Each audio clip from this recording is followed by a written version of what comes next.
Assalamualaikum warahmatullahi wabarakatuh. Selamat siang, salam sejahtera untuk kita semua. Sebelumnya, perkenalkan, nama saya Indra Irawan. Saya merupakan CPNS dari instansi Badan Nasional Pencarian dan Pertolongan atau yang biasa kita kenal dengan sebutan Basarnas. Untuk penempatan sendiri, saya berada di Kantor Pencarian dan Pertolongan Kelas B Jambi. Saya merupakan peserta Latsar CPNS 2025 Angkatan 7 kelompok 2. Pada video kali ini saya ingin bercerita mengenai penerapan kesiapsiagaan bela negara di dalam lingkungan kerja.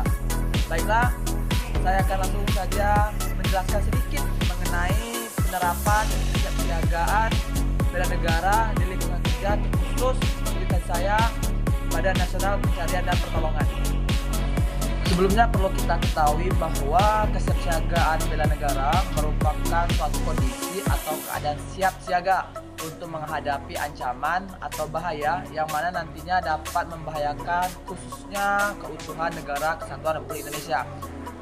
Penerapan kesiapsiagaan bela negara ini di lingkungan kerja instansi Badan Nasional Pencarian dan Pertolongan atau Basarnas ini tentu sangatlah penting dalam menjalankan tugas dan tanggung jawab. Beberapa hal bisa kita lakukan. Yang pertama, mengembangkan kemampuan SAR. Tentu dengan kita mengembangkan kemampuan SAR kita, diharapkan ini akan lebih efektif untuk menghadapi segala bentuk situasi dan bencana di dalam operasi nantinya. Yang kedua, pengembangan sistem kesiapsiagaan. Basarnas dapat mengembangkan sistem kesiapsiagaan yang lebih efektif sehingga ketika menjalankan operasi nantinya akan lebih baik, apalagi dalam keadaan darurat. Selanjutnya, dalam penggalangan partisipasi masyarakat. Hal ini bisa dilakukan oleh Badan SAR Nasional dengan cara melakukan pelatihan-pelatihan dan simulasi kepada masyarakat. Yang selanjutnya adalah kerjasama dengan instansi lain. Bisa dibilang ini kita dapat bekerja sama dengan beberapa instansi mulai dari TNI, Polri, atau instansi pemerintahan lainnya. Selanjutnya, sebagai seorang rescuer tentunya saya bisa atau dapat melakukan aksi bela negara ini dengan beberapa cara. Yang pertama, mengikuti pelatihan dan simulasi. Ini sangatlah penting untuk mengembangkan kemampuan saya di dalam menjalankan tugas, sehingga saya harus meningkatkan kemampuan dan juga keterampilan saya dalam menghadapi situasi darurat. Selanjutnya, mengembangkan keadaan fisik saya. Tentu ketika dalam operasi kita tidak tahu bagaimana kendala nantinya, sehingga saya harus mengutamakan fisik saya dan mental saya ketika menjalankan operasi. Yang ketiga, selanjutnya itu penggunaan alat SAR. Penggunaan alat SAR yang memadai tentu ini sangat membantu, mempermudah ketika melakukan operasi, dan saya juga harus terus berlatih dalam menggunakan setiap peralatan SAR yang ada. Selanjutnya, mengembangkan kerja tim. Ini sangatlah penting ketika melakukan operasi.